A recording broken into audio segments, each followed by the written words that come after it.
All right, we are in it. It is finally time for From Crockett to Chaos officially, not just a teaser like I gave y'all a couple weeks ago. We are in the shit.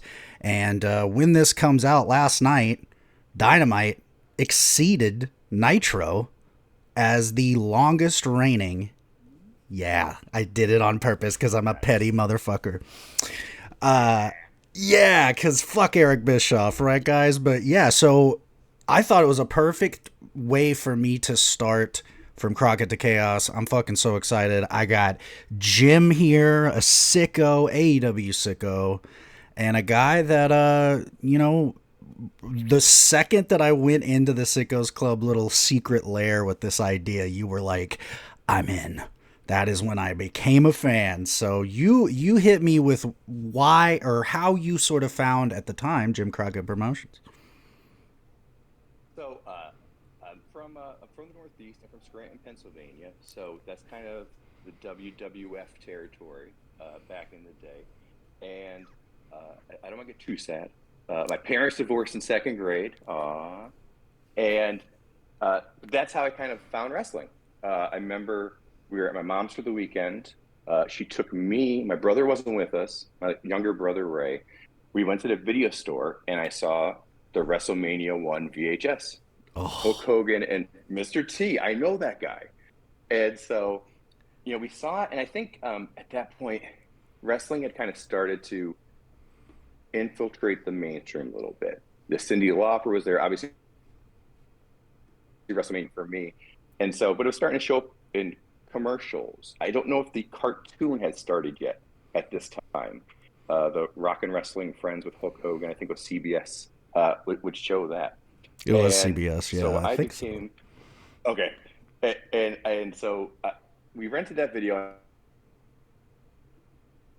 Figures start spreading, and so I believe we were probably collecting those Remco figures before we were watching Jim Crockett. AWA was on ESPN, so that was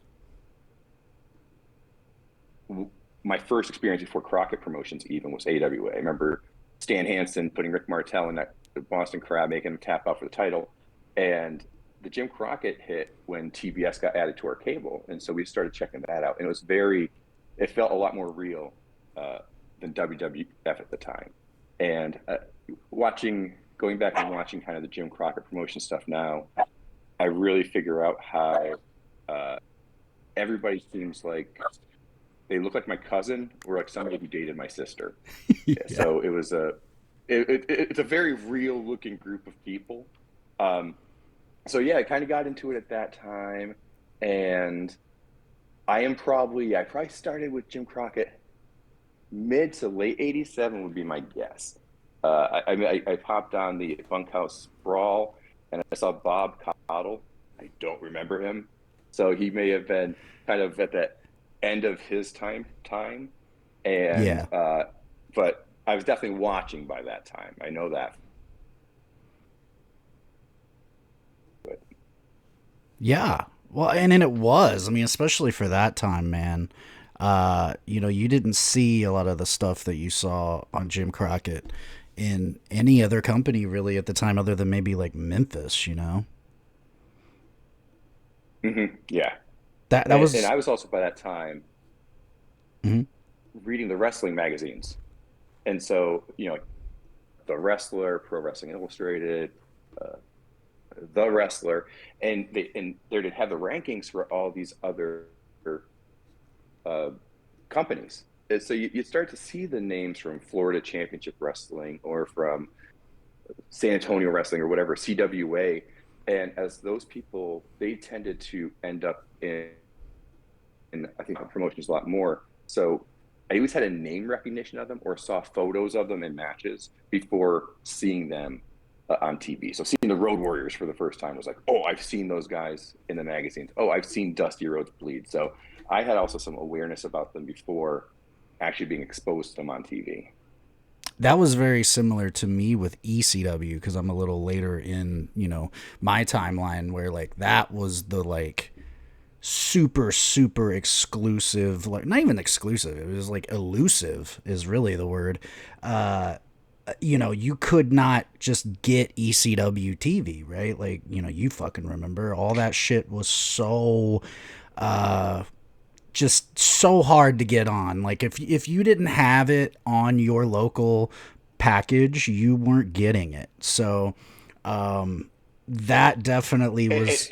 ECW always felt like ECW always felt like, hey, it's Saturday night at 11. It might be on.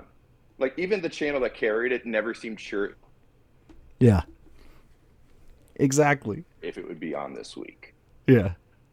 Uh, and that's what made it so cool. And I would imagine that that was probably pretty similar for you in a lot of the wrestling, because you had at the time really the beginning of cable television being this thing where you could find anything. And wrestling was one of the first Mm-hmm. avenues where people really were able to do that. I know, like, famously, World Class was on some weird satellite channel back in the day. So a lot of people watched it from that weren't from Texas. Memphis ended up getting on some weird channel too. And there was a lot of blocks of TV. I don't know if where you're from they did that, where they would throw Jim Crockett with AWA with like whatever other regional shit. Like they did Mm-hmm. that a lot back then. I know that. And yeah, man, that's super cool. So you got into it. This is like your early sort of some of your early memories as a fan then. 88. Yeah, absolutely. It's definitely the stuff that's kind of just, ingrained in me, and it's kind of watching, and kind of review before meeting here. Yeah. I kind of checked out the pay-per-views and the specials, Hmm. and checked out some of the other weekly programs. It's just so, you see how Tony Khan would be a fan of this growing up, Yeah. because it just really has the same feel. And so when you look at kind of what caused the sickness in me, I feel like the Jim Crockett Promotions is Yeah. what kind of planted the seed in me. Oh, I get it. Because, like I said, ECW was mine, and like what you're saying about Tony Khan, I can very clearly see where Hmm. Paul Heyman got a lot of his ideas, when and he was in the business already. But it was brilliant shit. Dusty gets hate a lot. This show will definitely probably give him a lot of hate, and especially this year with the infamous Midnight Rider angle that lasted all of 2 weeks. Okay, so kind of in the time frame of the world, I don't know if you're aware. So the Mhm. Midnight Rider storyline, was that before or after the machines in WWF? We had the Hogan machine, the Giant machine, the Animal machine. Like they had this whole group of like machine groups. Was that before the Midnight Rider? It was actually a little bit, maybe a couple years Okay, okay. before. Oh god, that was crappy too. Yeah. Oh, yeah. And oh god, well, that's kind of all there is to say about the Midnight Rider in '88. To be honest, I thought for some reason it went on forever. I looked it up last night. It literally lasted 2 weeks. It and I mean, it sounds like Dusty. I mean, it sounds like Dusty, and I get it. Yeah. That's part of the joke. Is like we all know it's Dusty, but Hmm. yeah, yeah, and to do it for like 2 weeks, it's just hmm, it could have definitely rolled out longer. And I think one thing is I don't think the Jim Crockett Promotions has a lot of humor in it, or No. at least intentional humor. The fashion, humorous, not intentional at all. Barry Windham, Lex Luger, love the wardrobes, Yeah. uh, but there's not a lot of humor in it. No. No. That's definitely what I like about it. And really, what started off 88 was Bunkhouse Stampede, which we all know was a complete and utter disaster in a lot of ways. And holy Lord, and of course the first Royal Rumble. I would love to hear from somebody that was, around back then. How big of a deal was it, this head to head sort of thing? Because it seems like, I mean, we can't even fathom these days how cool this had to have been. Oh my God, could you believe like NXT is going up against AEW on Wednesday nights, and people kind of freak out about these uh head-to-head competitions, but the first class of the champions is competing with WrestleMania 3. Yeah.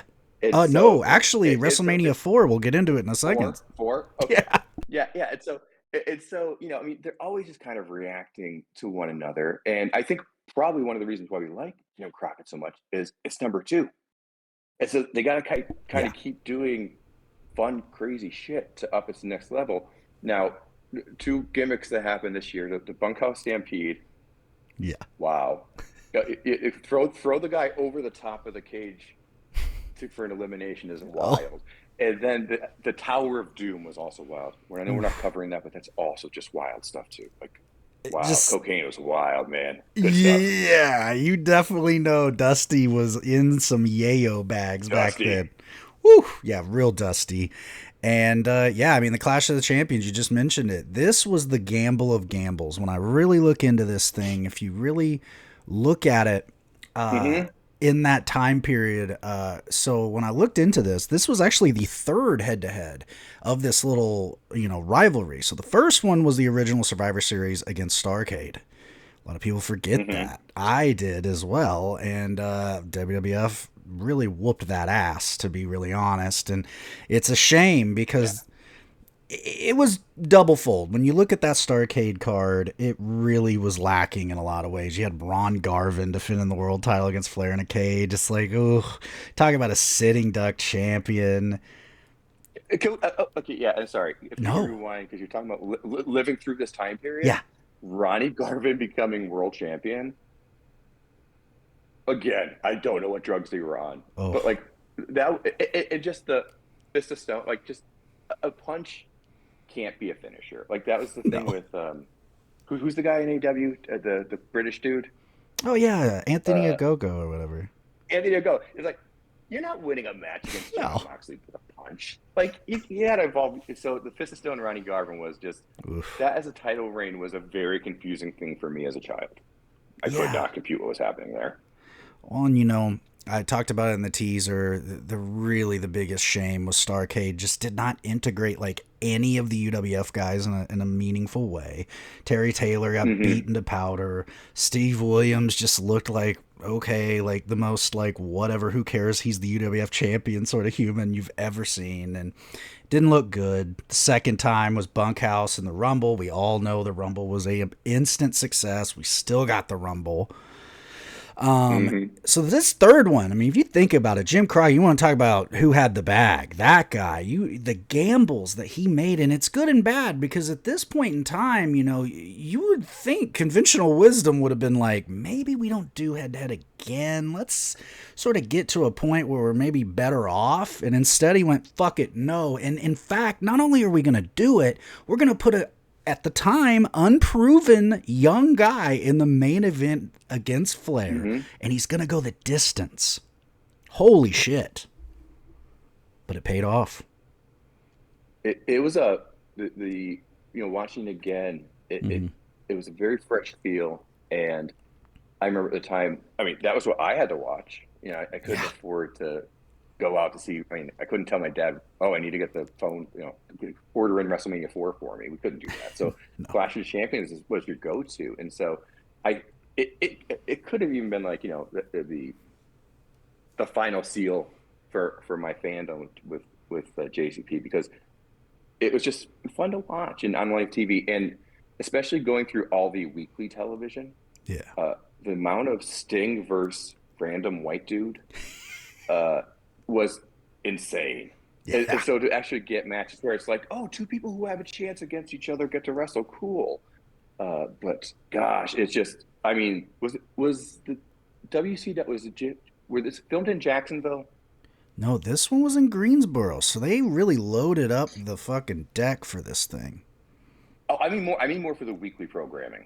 Oh, yes. So we'll get to that too, because that was April 20th of 1988 was the Jacksonville tapings where Barry Windham Okay. turned heel.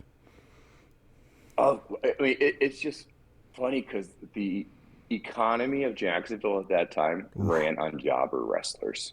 Yes. They got new ones every week, Yeah, super basic names, and just keep. I don't know if they just pulled people in from Disney or something, but like it for was sure. it was crazy watching Sting just beat up these random guys who look like me. Yeah. Oh man, and like how many powers of pain, just bloodlettings were there at this point in time? It's just find guys at the bar, bring them in. Hey, we just need you to get beat up by these two guys Yeah. who in makeup. We'll give you a six of Bud. Does that work for you? Okay, great. Are you good, bro? It's fire. Nah, I promise. Yeah, man. But it's wild to think, like, in that era, right? It's like on the seat of your pants. Like, now we know these guys running this company had no fucking idea what they were really doing. I mean, outside of, like, Dusty, but he's, feeding that ego at the time. He's not really worried about it. I think maybe. I don't know. There's a lot of contention with that. Like, I struggle with, did Dusty know how dire the financials were and he was riding it, or what?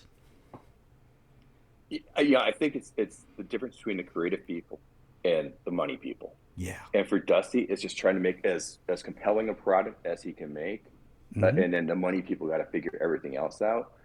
My issue, kind of going back and watching, to the pay per views through the year, and the specials was just the amount of. I mean, the Dusty finish is not. That's not a misnomer. I mean, Oh, the no. number of disqualifications and restarts, and I mean, the one show I watched, it was like the first five matches all finished in foolishness, Yeah. and I just we are blessed right now, Yeah. in our current pay per view age. I will say that. Oh, man. Um, Yeah. It was a whole different era, and like you said, those job matches, they really ran the business at the time. You didn't get these competitive things, and I think people really, I gotta give the idiot Eric Bischoff credit on, and again, it's topical. Nitro mhm. really did change that in a lot of ways, because people want to be like, well, it was the 90s. No, I mean, even up to the mid 90s, you had a shit ton of job matches, especially in WCW. And he finally went, well, what are we doing? Let's give a little bit away on TV, get people watching. But we're paying these other guys too, who Yeah. are big deals. Let's get them together. That makes sense. We'll cut out. Like I said, let's stop paying in six packs of Bud. Let's use the talent we have. Exactly. Smart So stuff. they were not doing that. Jim Crockett Promotions. They were, and I thought about it too. When I was watching the weeklies, it's like, man, they really did. People like give TK a lot of hate for like he doesn't use his whole roster. Go watch these fucking shows. There's like 8 guys weekly tops that you ever see that mean anything for a month. Okay. I have no recollection of the existence of Al Perez. Oh, I wanted to I talk to you don't. about this so bad. I feel like maybe it was Benoit and they just CGI'd Al Yeah. Perez in all these promos or something, because I have no recollection of him at all. And he is literally every week wrestling some guy named Bob Smith. Yeah. And the Fantastics were also very, very apparent, um, Yeah. in the shows, and I'm okay. I don't need that in my life. And not, the Fantastics came in, and I think quite literally their first match against the Midnights, which was their first big match in WCW, they just won the U.S. tag titles. Just let's strap them up, brother. Let's Oh go. yeah, Rocket. I mean, They're they're fantastic. yeah. Come on, it's in the name. It's like the dynamic duo. Did you know that Norm Macdonald joke about the Fantastic Four? Oh my God. Well, It's I love exactly what the Norm Fantastic. Macdonald. When the Fantastics, I'm like, that's totally the Norm Macdonald joke. He just Yeah. names himself Mr. Fantastic. You're the Thing. You're Invisible Girl. You're the Human Torch. I'm Mr. Fantastic. Yeah. So the Fantastics. That's all I could think the whole time with the Norm joke. Man. Yeah. What a legend there too. But that was the 80s. It's like it was like that. It was totally. If it wasn't over the top, it felt like it just didn't get over. You know. Yeah, I mean, like they're very like B. Brian Blair, the Killer Bees in Yeah. WWE, like just that same kind of just Mayo energy. Yeah. Ooh. I mean, we think that shit's whitewashed now, buddy. That was talk Wow. about white bread, my friends. And Ron Simmons was lonely in that locker room. it says a lot how big of a badass he is that he in Yeah. 92 people want to say, man, it took that long. No, that tells you. And in WCW, okay, let me tell you, those guys are notoriously not cool with guys like Ron Simmons, I'll put it that way. um Yeah, exactly. As you're watching, you go, in this area, okay, I kind of understand it. yeah. To be a lot more bleeping in the replays now. I think, from Yeah. certain slurs being edited out, because that's a wild crowd down there. Oh my God, a whole other level. And again, it was 420. '88 when old Barry Windham turned, and I thought this was bizarre because I was looking into it.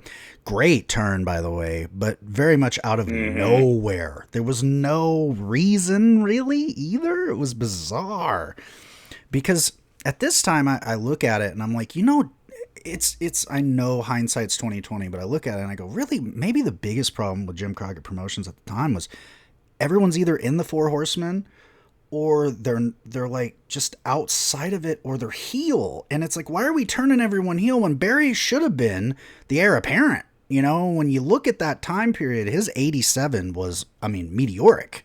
He had the great Mm-hmm. hour draw with Flair, I think in April of 87, something like that everyone talks about. And maybe it was July, either way. So for him to turn here was like, well, I mean, okay, but really, we just lost like our top young babyface. Granted, they didn't know Sting was going to work out, but that didn't really materialize for another 2 years.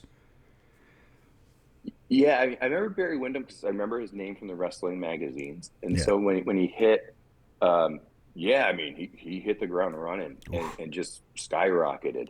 And I remember kind of Windham and Lex Luger as the Twin Towers, these two tall blonde guys. And Yeah. rewatching that match was interesting, knowing that the what was coming at the end, because part of me was kind of like, well, why is he even trying if he's going to switch at the end? But you can really see it's JJ Dillon talking to him in the corner and saying, "See us Yeah. talking," and saying, "This guy don't care about you, even though he's bleeding on the ground somewhere. He doesn't care about you." And so in the end, I mean, it was definitely kind of an out of nowhere surprise move, and the fact that the Tully and Arn seemed so surprised as well. I think that really helped it. That it Yeah. was, oh, we didn't know what was going to happen here. JJ's words really did, change his mind that much. So that was definitely one of those first turns in my world. That was a rocker. Yeah, man. I mean, and it really did lead to some good shit. Like he definitely had a really solid U.S. title run out of this. He had a match for whatever reason, one of my most memorable '88 like matches. Just watching it when I was old enough to really be like, oh, there was a world outside of '90s WWF and WCW. Was him and Bam Bam actually at Starrcade of this year. Yeah. Great. And a classic, well, at that time it was WCW, but a classic, just great match with a shit finish. It was like a count out or something so stupid. Yeah, I don't know. I think Barry worked out. Every match was like that. Every Yeah. match was just like disqualification, count Oh, out, like just insane. yeah. Yeah, the Bam Bam appearance too was also just one of those things that you remember too. Like he just looked Yeah. different than everybody else. Tattoo on his head, big dude jumped off top rope. He also was just one of those things when he showed up. You're like, oh, I haven't seen that before. Yeah. What one Bam Bam comment I just have to make because I thought it was a funny observation. Sir Oliver Humperdinck is what would happen if Captain Lou Albano never joined the military. Yes. Yes. That is exactly perfect. Oh Oof. man, all those managers, there's Yeah. so many managers running around, and I know like two. Like they all just seem like the same person to me. They are. I'm Crazy. convinced they had like skin masks in the back. You know what I mean? Like, all right, come And, here, and, Blassie. and well, in understanding, the kind of the dynamics of all these promotions coming together, it makes sense Hmm. looking at it now, going like, oh, I get it. You got somebody from Florida there and somebody from Georgia there, and all those kind of things happen, so it makes sense. But yeah, as a kid, it's just again all these white guys, Yeah. and they all kind of seem like eight white managers. It just seems very interchangeable to me. Um, but I guess it worked. Yeah, I mean, it worked for the time for sure. It felt like that was Hmm. almost like a stamp of approval from the company. Like, ooh, I got a manager. I'm getting a push. I'm gonna have a lot of promos. So it is interesting to look in on that. And again, really, probably the reason maybe they did turn Barry Windham was J.J. Dillon. And Barry, not that he was a bad promo, he would ease into that though. And I don't think he got good until Hmm. probably the early '90s. He really just didn't.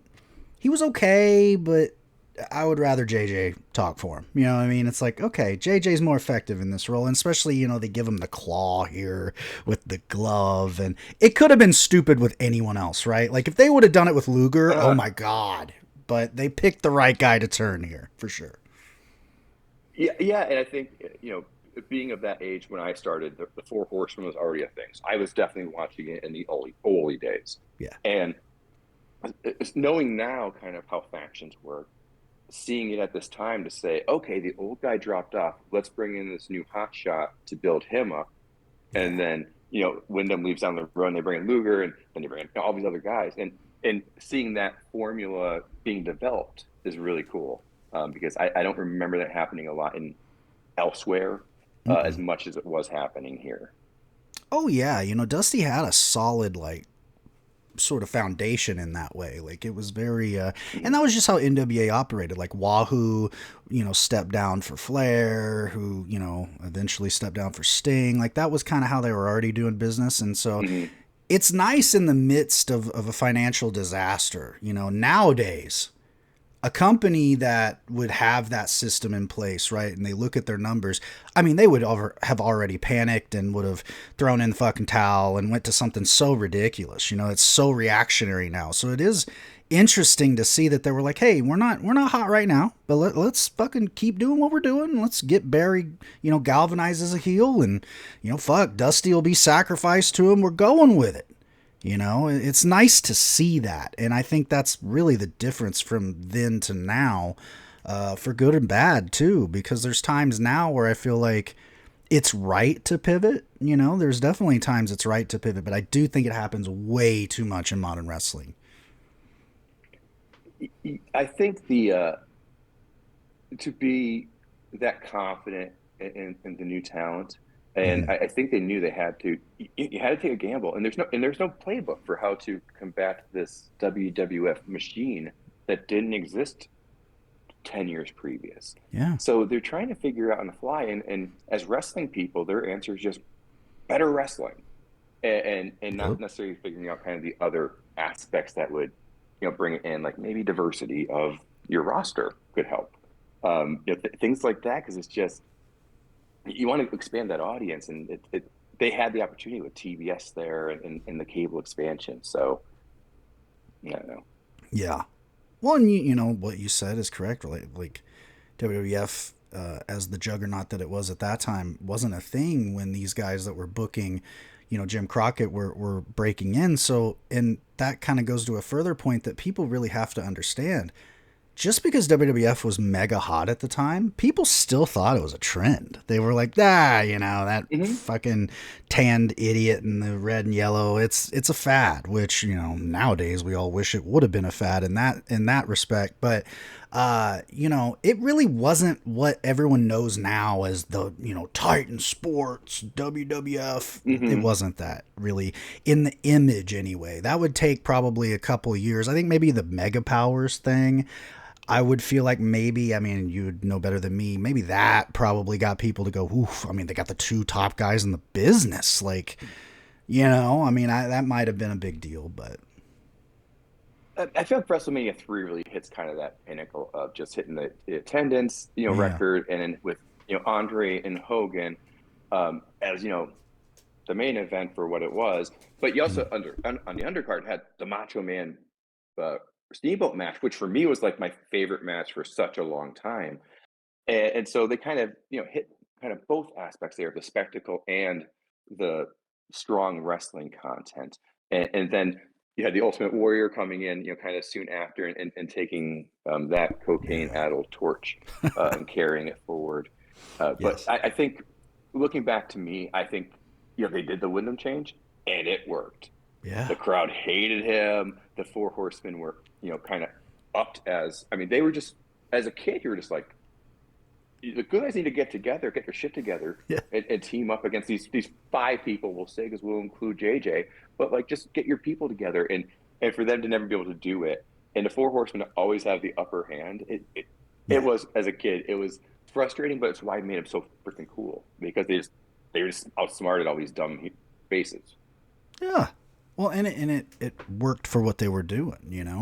Um, Hmm. the other thing of the time period was the Varsity Squad. The buddy Varsity that Club.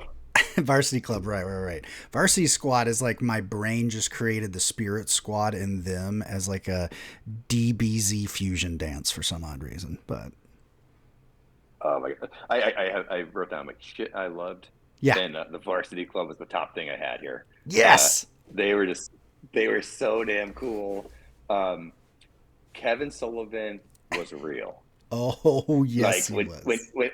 so his like darkness era was kind of before this and after this. Yeah, Yeah, yeah. Like his dark, like Kevin Sullivan as a dark dude is just like as a kid just was scary. I'm like, no, this dude's like really a Satanist. Like he's really sacrificing yeah. children or whatever. Like I believe all that.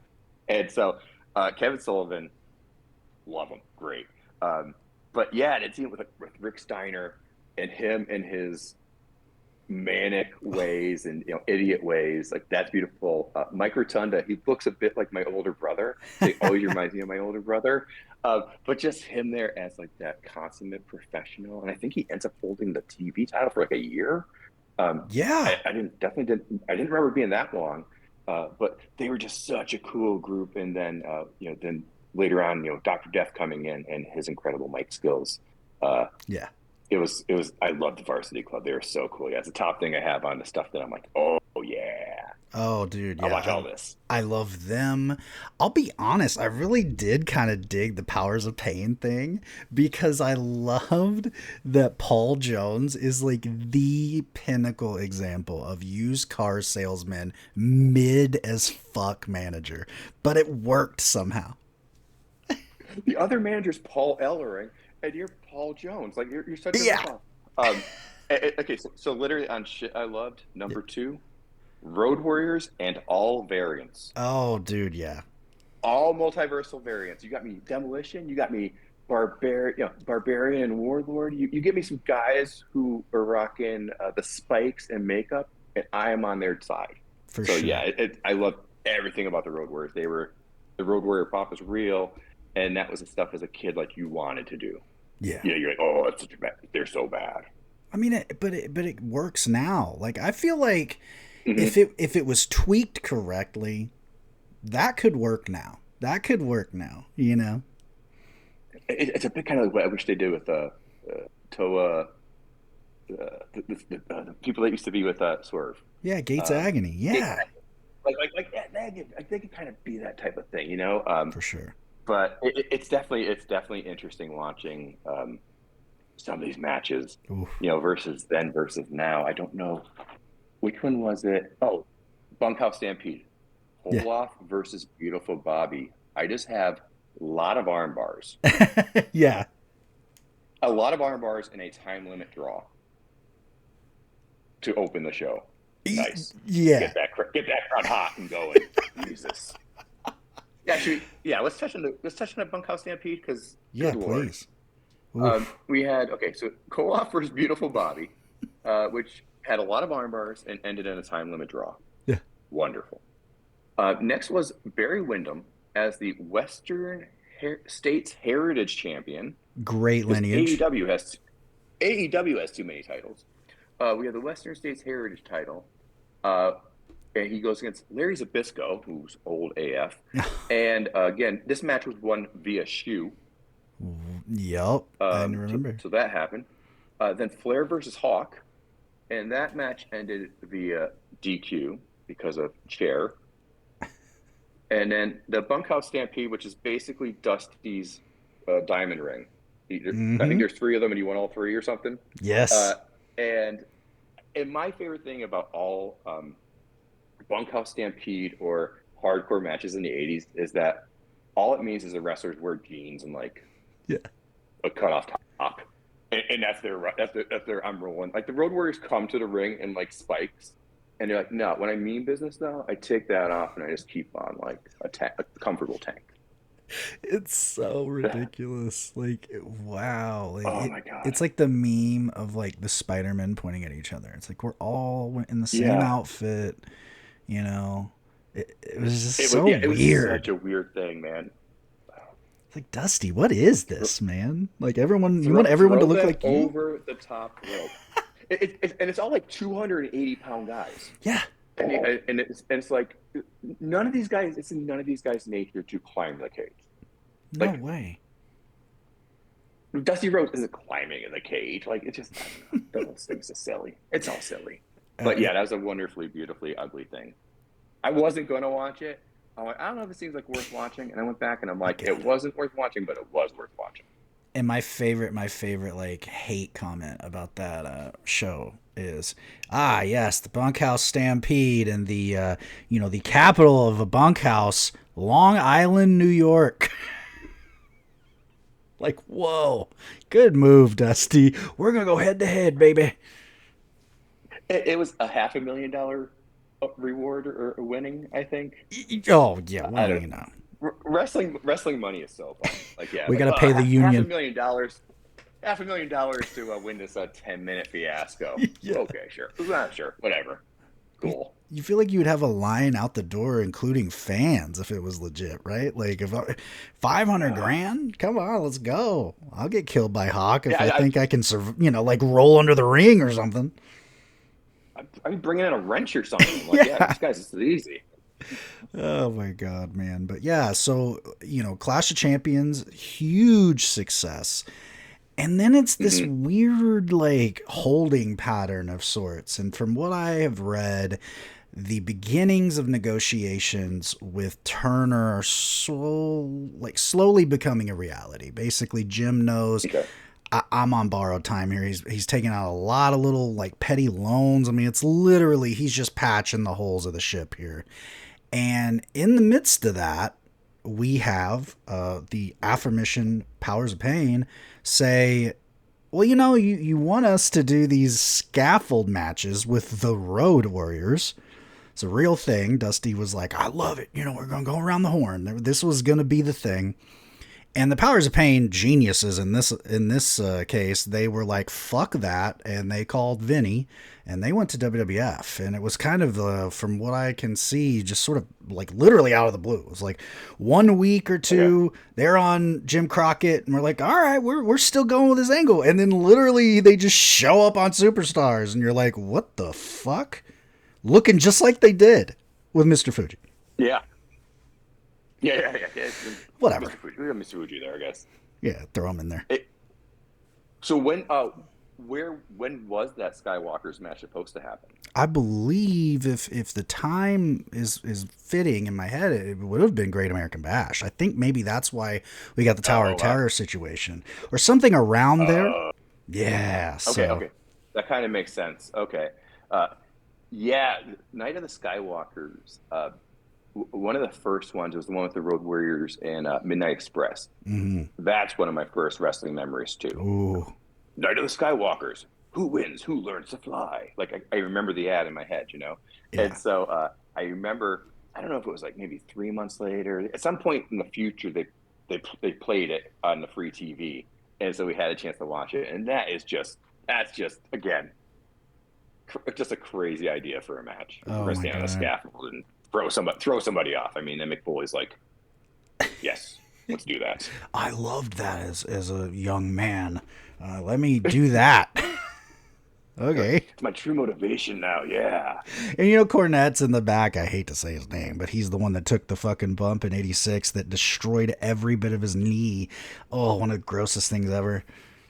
Yeah, so I think that's the one I saw, was that one. Ooh. And just stupid. Just stupid. And the thing is, like, it's the Road Warriors. I want to see them flipping, knocking people silly, and like putting them 15 or 30 feet in the air or whatever the heck. Like, it's not what I want to see. I don't know. Yeah. They tried. They tried a lot of different things. They did. They really needed a few more voices in that room to question. So how's it going to work on camera? The Tower of Doom thing too, which I think comes later. Mm-hmm. God, the setup for that match was excruciating. It was like 30 minutes, I think, for them to put up that cage. It just, oh my Lord, just poor crowd. Yeah, but again, it's like that was a different time. Those people were more than happy to sit there and like, I don't know. They didn't have phones to go on or anything. No, they had the beer to buy that was like $1, if that. Like, Yeah, it was definitely interesting to see that. They knew that they could get away with things that today you just could not do something like that. Hmm. Like people complain about blood and guts. Are you kidding me? That's just war games, Yeah. and they lower that thing from the fucking ceiling now. They've got that thing streamlined. It's very funny. And I think that's really what I take most out of watching these shows is even in the worst of times, it's like you can tell the fans are not as like boisterous about it as they are today. Now obviously a lot of that is people think that they know everything, right? And we do know Hmm. quite a bit about wrestling. We did not back then. There were also, and I don't know why this kept coming into my head, but I was like, man, you can tell MMA was not even a thing yet. Like you could get away with a lot of angles and finishes and stuff that you just could not today. That was definitely intriguing to watch. Like Al Perez's spinning toe hold as a finish, you could never do that today. Like people would Oh my. boo you out of the So yeah. world. So yes.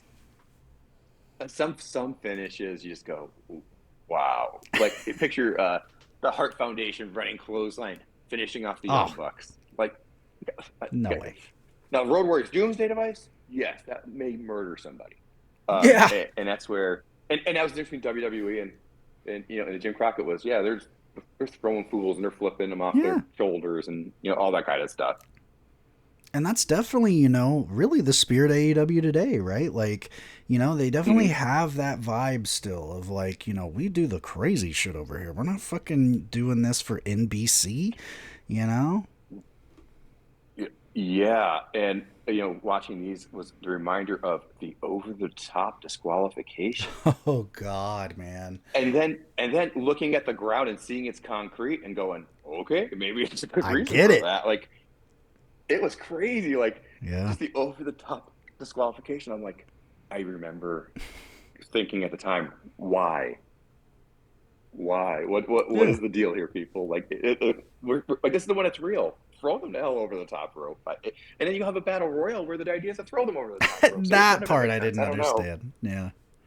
I guess they thought it was like a Oh big my bump god. back then. Well, they did because they would freak out. There was Well, yeah, and nothing on the ground for protection. no, Like everything is just concrete all around the ring. Like, wow, okay, I guess it makes sense. fucking intense, man. That Um, Also, they they bought a shark cage and they were going to use it. Oh yeah, they did. Yeah, they did. That was like used to death. Every manager got in the cage, I think, at least once. It Yes. is like it is so funny that they just like, no, guys, we spent $500 on this, and we will be using it twice per pay-per-view going forward, Yeah. and at least once monthly in a show. We Like might even they throw love Cornette in it twice in one night for no reason.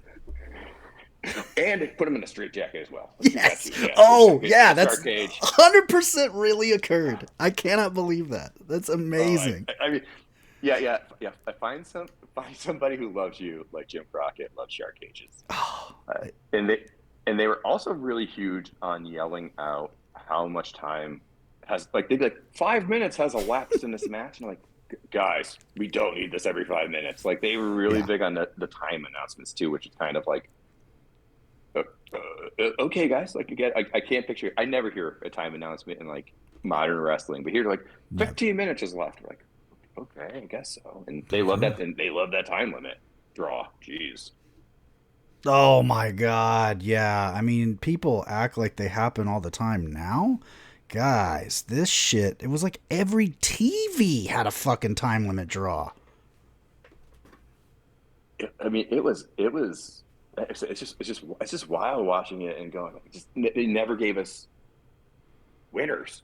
No, Everything's equal, guys, and like no match ends in a clean finish. It's like never. nothing. Maybe a face wins, but like no heels winning with a clean finish. Absolutely not. No. God, no.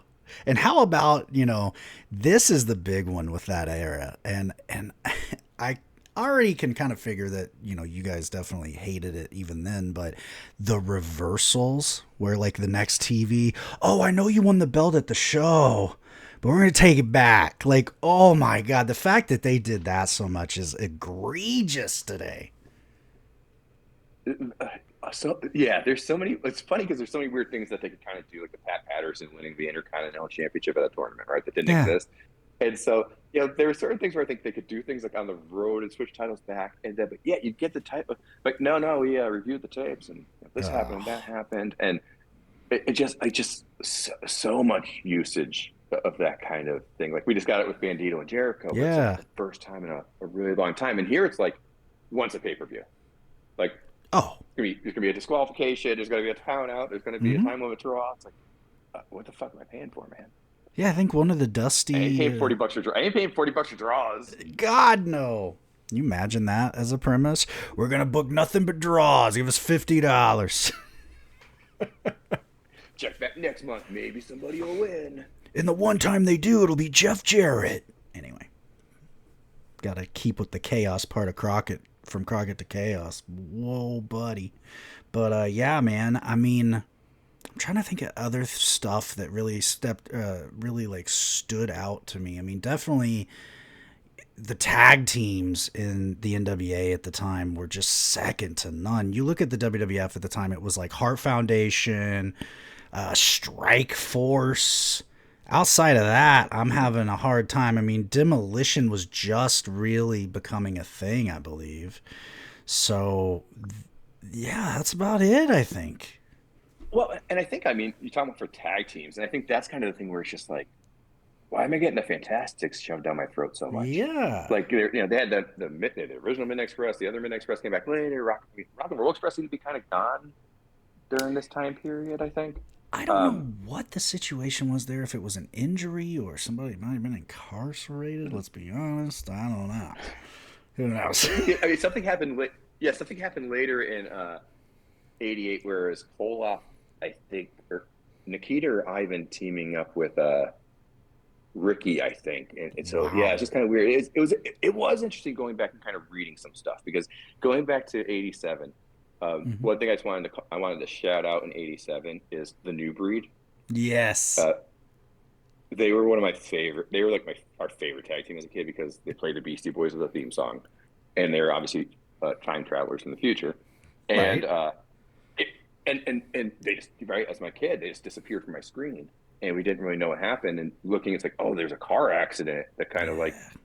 derailed the careers, and I'm like, oh, that sucks. But like that was one of those things that from the previous year stood strong for me. But the tag team scene is interesting. But I mean, the Road Warriors, it's funny almost having tried to keep. They had the U.S. and world titles because they had so Yeah. many good tag teams going on at the time. It is really a golden age of tag teams with the Arn and Tully, Road Yeah. Warriors, the Warlord and Barbarian, Midnight Express. I mean, they were really rolling at that time.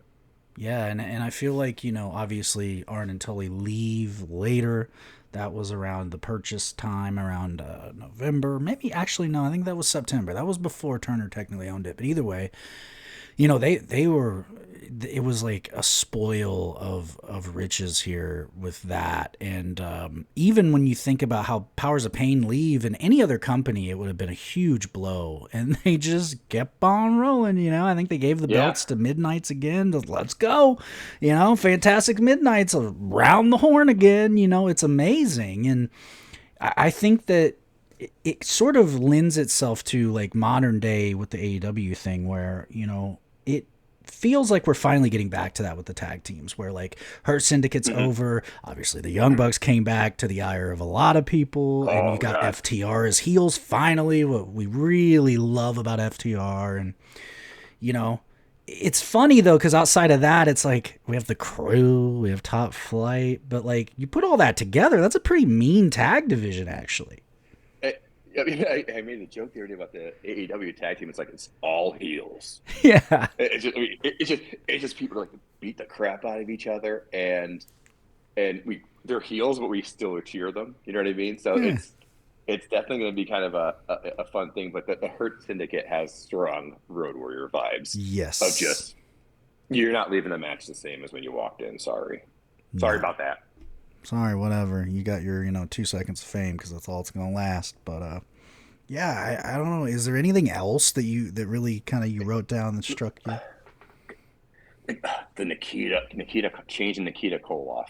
Oh, And that was when I had to go back and kind of, I did a little research. I'm like, oh, like, first you see the hair, and yeah. then you go, oh, he looks a lot more lean.